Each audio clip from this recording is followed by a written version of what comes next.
मनुष्य एक सामाजिक प्राणी है जो कि लोगों के समूह के बीच रहता है। इस समूह में कई तरह के रिश्तों को निभाता है।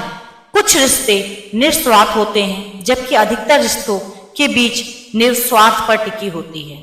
हम जो प्रोफेशनल रिलेशनशिप बनाते हैं वो अधिकतर आदान प्रदान या कहें तो एक दूसरे को और दूसरे से पहले व्यक्ति को फायदे की बुनियादी पर ही टिके होते हैं।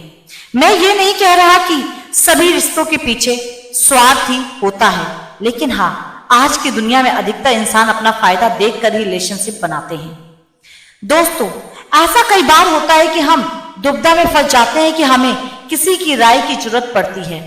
तब हमें अपने आसपास के लोगों से उस बारे में सलाह मशवरा करते हैं, हमें क्या करना चाहिए। कई बार उनकी राय हमें सही रास्ते का मार्ग दिखाती है, तो कभी कभी ज्यादा हमारे नुकसान का सबब बन जाती है। अगर आप माता पिता, भाई बहन, सच्चा दोस्त आदि निस्वार्थ रिश्ते को, जो कि आपको सही रास्ता ही देते हैं, छोड़ दें, तो बाकी अधिकतर समाज के और वर्क प्लेस के लोगों से सलाह ले जरूर, पर अपना विवेक भी बनाए रखें, क्योंकि कई बार ऐसी सलाह देने वालों का स्वार्थ भी उनकी सलाह में छुपा हो रहता है। इसलिए सुने सबकी, पर माने अपने मन की और अंतर आत्मा की। एक बार एक व्यक्ति अपने छोटे से बालक के साथ एक घने जंगल में जा रहा था। तभी रास्ते में उस बालक को प्यास लगी और उसे पानी पिलाने उसका पिता उसे एक नदी किनारे ले गया। नदी पर पानी पीते पीते अचानक वो बालक पानी में गिर गया और डूबने से उसके प्राण निकल गए।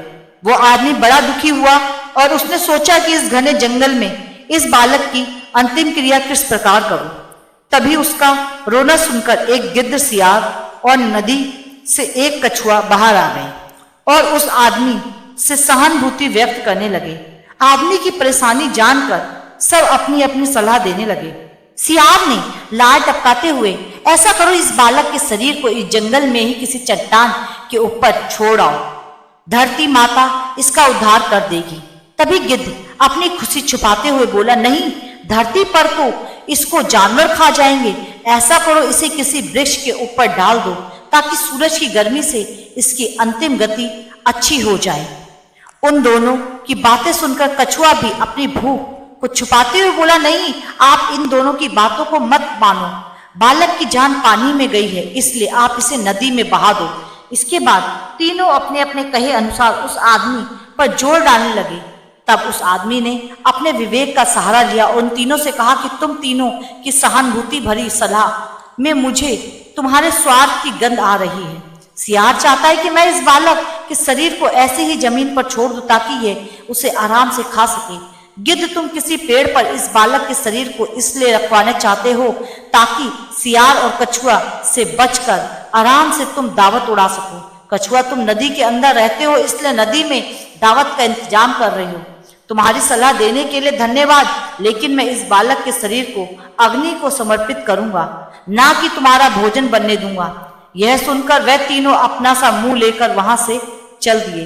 दोस्तों, मैं ये कह रही हूं कि हर व्यक्ति आपको स्वार्थ भरी सलाह देगा, लेकिन आज के इस कॉम्पिटिटिव युग में हम अगर अपने विवेक की छलनी से किसी सलाह को छान ले तो शायद ज्यादा सही रहेगा। हो सकता है कि आप लोग मेरी बात से पूरी तरह सहमत ना हो, पर कहीं ना कहीं आज के युग में ये भी तो सच है कि मेरे नजदीक रहते हैं कुछ दोस्त ऐसे जो मुझ में ढूंढते हैं गलतियां अपनी। एक चिड़िया को बचपन से ही बाकी चिड़िया के बच्चे चिढ़ाते थे। कोई कहता, जब तू उड़ नहीं सकती तो चिड़िया किस काम की, तो कोई उसे ऊपर पेड़ की डाल पर बैठकर चिढ़ाता, अरे कभी हमारे पास भी आ जाया करो, जब देखो तब जानवर की तरह नीचे चढ़ती रहती हो। और ऐसा बोलकर सब के सब खूब हंसते। बार बार चिढ़ाए जाने से उसका दिल टूट गया। वह उदास बैठ गई और आसमान की तरफ देखते हुए बोली, हे ईश्वर, तुमने मुझे चिड़िया क्यों बनाया, और बनाया तो मुझे उड़ने की काबिलियत क्यों नहीं दी। देखो सब मुझे कितना चिढ़ाते हैं। अब मैं यहाँ एक पल भी नहीं रह सकती। मैं इस जंगल को हमेशा के लिए छोड़कर जा रही हूँ। और ऐसा कहते हुए चिड़िया आगे बढ़ गई। अभी वो कुछ दूरी पर गई थी, पीछे से एक भारी भरकम आवाज आई, रुको, तुम्हें तुम कहाँ जा रही हो? चिड़िया ने आश्चर्य से पीछे मुड़कर देखा। वहां खड़ा जामुन का पेड़ उससे कुछ कह रहा था। कृपया तुम यहाँ से मत जाओ, हमें तुम्हारी जरूरत है। पूरे जंगल में हम सबसे अधिक तुम्हारी वजह से ही फल फूल पाते हैं। वो तुम ही हो जो अपनी मजबूत चोंच से फलों को अंदर तक खाती हो और हमारे बीज को पूरे जंगल में बिखेरती हो सकता है बाकी चिड़िया के लिए तुम मायने ना रखती हो, लेकिन हम पेड़ के लिए तुमसे बढ़कर कोई दूसरी चिड़िया नहीं। मत जाओ, तुम्हारी जगह कोई और नहीं ले सकता। पेड़ की बात सुनकर चिड़िया को जीवन में पहली बार एहसास हुआ कि वह इस धरती पर बेकार में मौजूद नहीं है। भगवान ने उसे एक बेहद जरूरी काम के लिए भेजा है। सिर्फ बाकी चिड़िया की तरह ना उड़ पाना कहीं से उसे छोटा नहीं बनाता। आज एक बार फिर चिड़िया बहुत खुश थी। वे खुशी खुशी जंगल में वापस लौट गई। फ्रेंड्स, चिड़िया की तरह ही कई बार हम इंसान भी औरों को देखकर लो फील करने लगते हैं। हम सोचते हैं कि उसके पास ये है, उसके पास वो है, सब कितने लकी हैं एंड ऑल दैट। हमें कभी भी बेकार के कंपैरिजन में नहीं पड़ना चाहिए। हर एक इंसान अपने आप में यूनिक है, अलग है। हर किसी के अंदर कोई ना कोई बात है जो उसे खास बनाती है।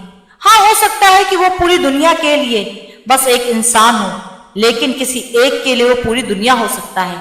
इसलिए लाइफ की इंपॉर्टेंस को समझिए और अपने इस अमूल्य जीवन को पॉजिटिव थॉट्स का तोहफा दीजिए।